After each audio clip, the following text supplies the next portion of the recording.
God grant me the serenity to accept the things I cannot change, courage to change the things I can, and wisdom to know the difference. The line between fighting for something and forcing something is a crucial distinction to make. It's one of those finer yet thinner lines in life, and as the prayer states, it requires wisdom. It's very important for us to determine when to fight for something or when to leave it up to reality or to the universe or to the world or to God or whatever you believe in basically. We have limited time in this world and we can only put effort in so many things. We have our own personal goals. We have our families to care for, careers, relationships, dreams and ambitions. These things encompass a lifetime. It's a lifelong endeavor. This entire video is basically encapsulated into this one question. When do we stop pushing and fighting and start trusting that things will unfold as they should? That's how prophecies work. That's how fate works. It can mean a lot of things. The harder you work to understand, the harder it gets to understand. Sometimes you just gotta let it come to you when it's ready. Ah, yes. Percy. I watched this early January, I think. I've always had a complicated relationship with fate. Let's just say it's been a personal challenge for me. It's a long story, but to keep it brief, it's in my personality to have things in control. Yes, I know it makes me sound like I'm a control freak, but it's not as bad as it sounds. It just means that I like having structure in my life. I want to have initiative when it comes to things that I do. You're only a victim of fate when you believe in it. I've met some people or I've seen cases where people gave up or gave up too early because they convinced themselves that fate, reality, God, the universe, or whatever the heck they believe in is telling them some sort of message that they should stop as soon as they encounter friction or resistance. It and all the buzz phrases, is that what you call them, that connotate to it? I'm pretty sure you guys have already heard some of these. The dreaded, it is what it is. There's nothing we can do. In Japanese, there's shikatanai or shyoganai. In Tagalog, it's either wala tayong magagawa or di para sa atin. You get the idea. Basically, these buzz phrases are conveniently used as an excuse by people to give up on the thing that they're fighting for. I know it's all over the place, but it all boils down to this one idea or one question that people fail to ask themselves whenever they conveniently rely on fate. Am I stopping because I've genuinely assessed that this is a hopeless situation? Or I'm just looking for a way out and fate just happens to be one of those convenient exit points, per se. Which brings me to the next point. Only believe in fate when it's convenient. There just came a point within the early half of this year that I had to come to terms with the fact that there are things out of my control, and so I had to come up with some sort of compromise. Faith, I believe, should be a framework for hope or trust in the bigger picture or the broader perspective of things. It shouldn't ever be a reason for us to stop trying and to give up way too early. The danger lies in letting fate dictate when to quit versus when to keep fighting. Especially when it comes to things that are apparently important to you. Well, of course, you're fighting for them. Of course, they matter to you and hold some sort of value. And you base off your decisions when it comes to that important thing over something that is abstract and intangible. So the key here is to ground your decisions, especially the major ones, in reality and not some abstract concept. As much as possible, we should be making the calls. It should be an inward-outward proactivity. We're not being reactive to what's happening and saying, fuck it, we ball. It's important for us to reflect whenever we try to surrender ourselves to fate, especially when it came to me this year. It's basically this question that I'm reminding myself to ask whenever I'm trying to make a decision and I'm not quite sure if I should just let things be. Am I surrendering myself to fate?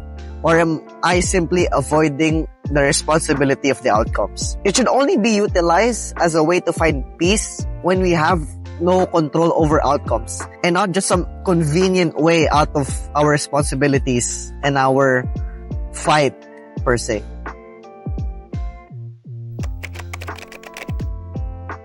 Oh, I love this one. Is it stupid to hope in a hopeless situation?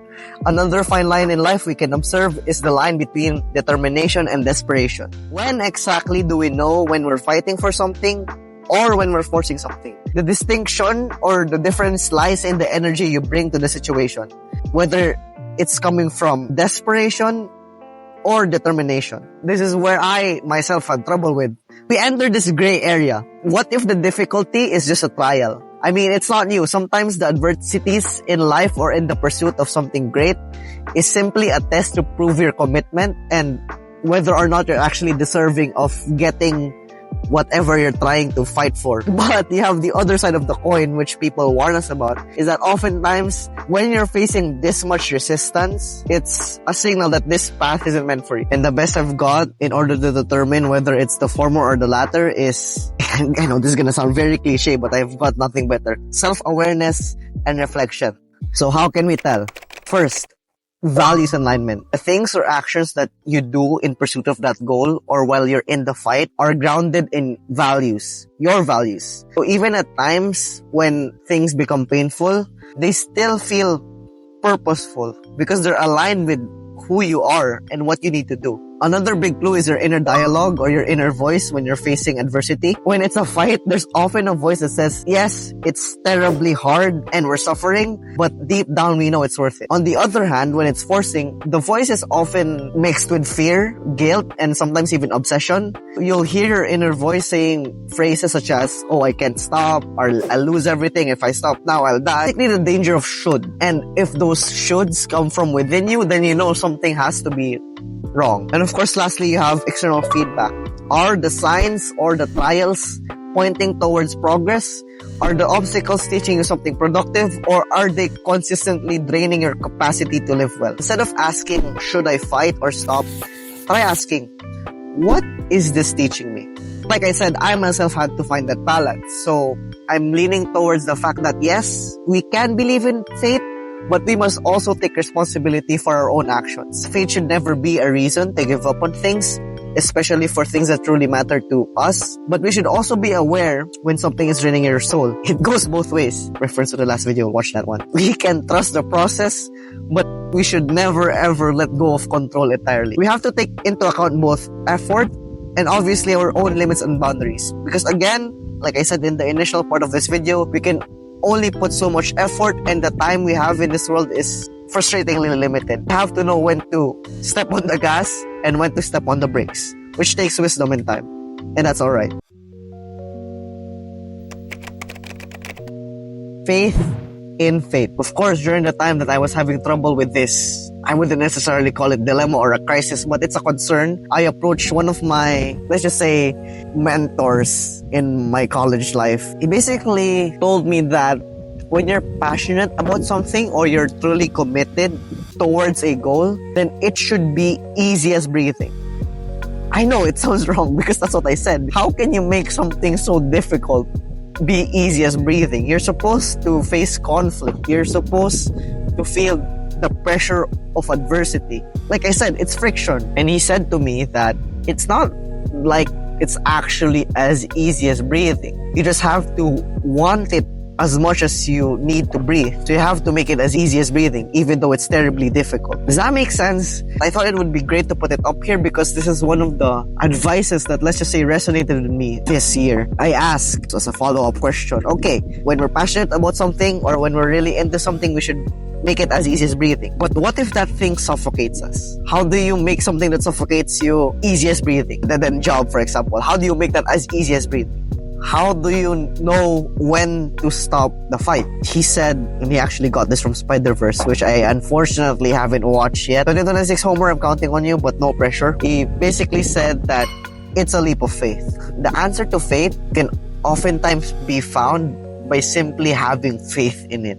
I don't know if that sounds correct, but the point is, there is no foolproof answer. It takes trial and error. Like I said, it's a lifelong endeavor. It takes time. Basically, you just have to have faith in yourself to sometimes take it easy, because that's what he advised me to. I should take it easy and it will be as easy as breathing. I should take a step back and reassess. And yes, there's always that fear of giving up too soon. But maybe that's why the balance I mentioned a while ago, that middle ground, matters so much. Sometimes stepping away is the bravest thing we can do because it gives space for clarity. And my girlfriend actually, my now unfortunately ex-girlfriend actually told me this back then, is that what's truly meant for you will find its way back to you without forcing things.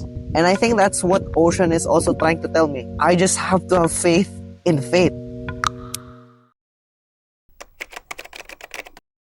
This is a lesson I've personally struggled with this year. I am trying to learn this lesson and I'm trying to etch it in my heart and brain and perhaps even soul. And a lot of these realizations is actually thanks to my now unfortunately ex-girlfriend. So again, shout out to her even though she probably doesn't even care anymore. We talked a lot about faith during the end of our stint and time together. So I think it only makes sense for me to take my time to internalize this because this lesson again is very important. This is something that will last my entire life. This is just not some teenage life hack or whatever. That's why I think it's very important for everybody, including you, my viewers, if you're not a bot.